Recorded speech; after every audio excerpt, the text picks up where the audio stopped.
What? Ew. Me, I got to.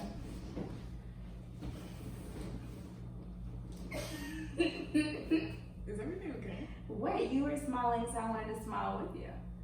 Hey everyone, Hey, it's Quee, and it's Mish. and it's, I go first. Why would Oh my God. you're gonna, it's, This relationship marks a fine line between toxic. you know how it goes. It's Quee, it's Mish. What you want to do is it's when I was But it shouldn't be a big problem. It's the raw, is what it is. Yeah, it's just us being. It's the raw.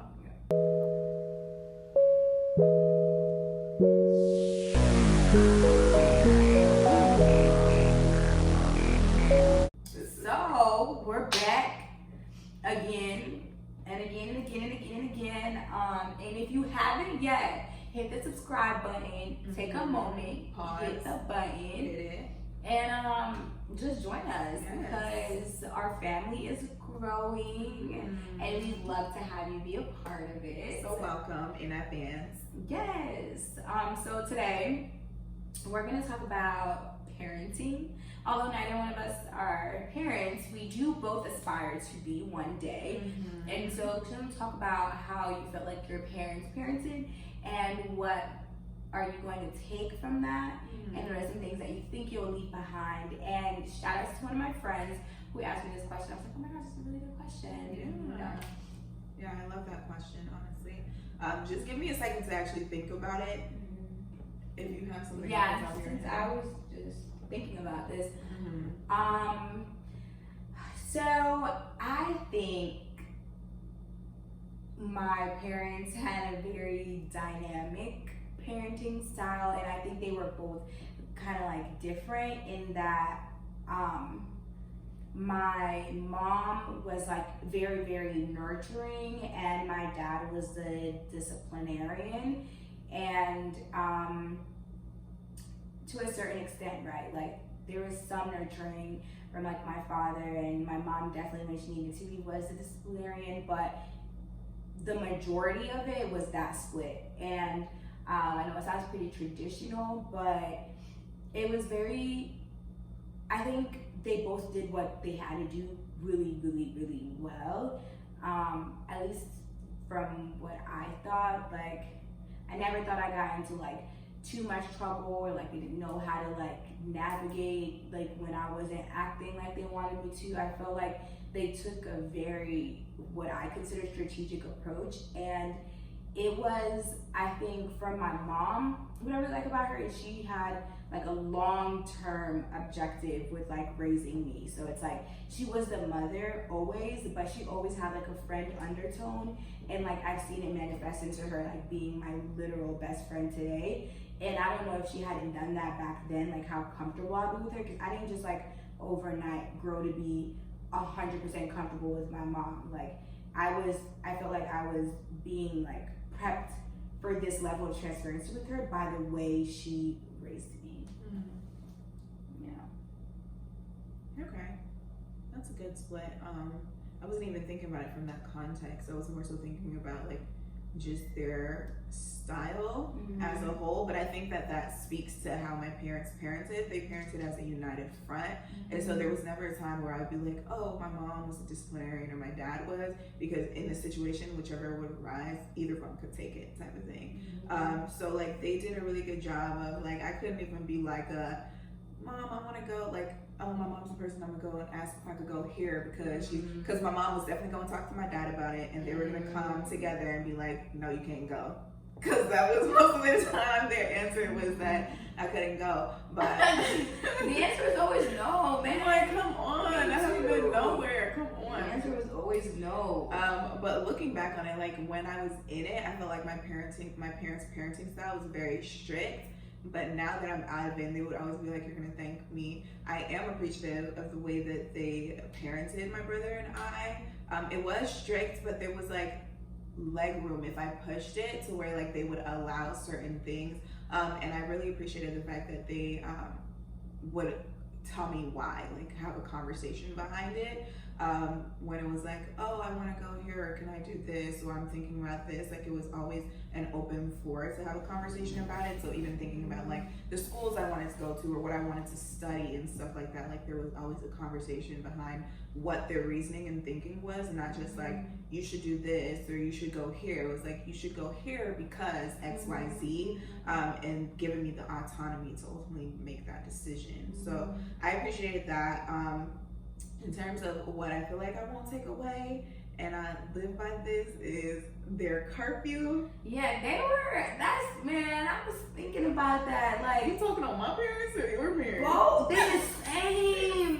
They don't change. They're it's the like, same. Literally, when people was saying like they were strict, I was like, I just have gotten so far from those memories, but I will be doing myself and future generations a disservice to not remember the pain that was inflicted on me.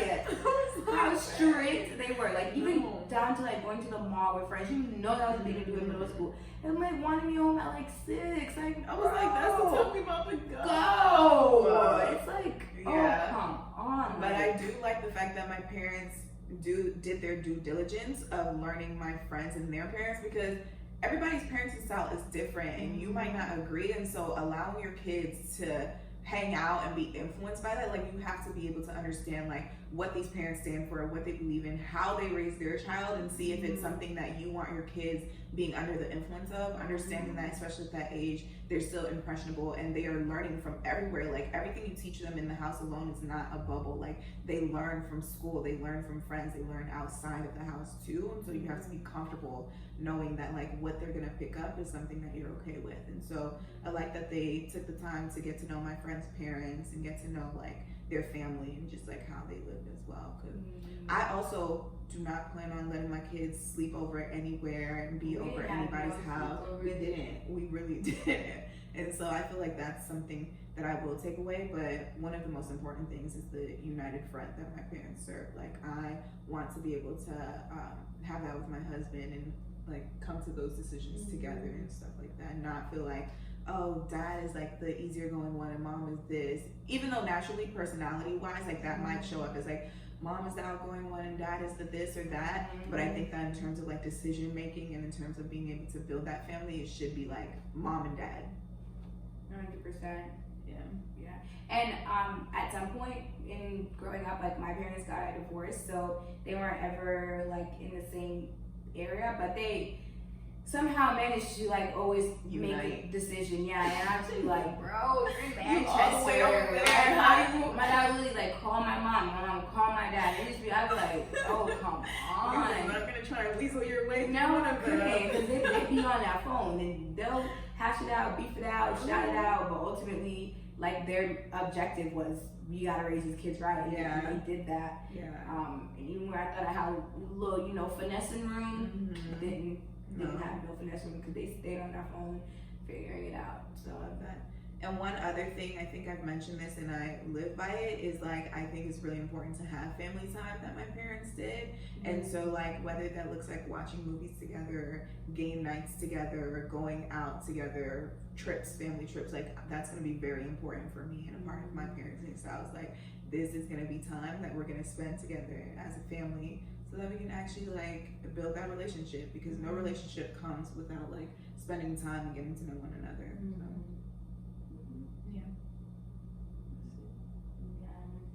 That curfew boy.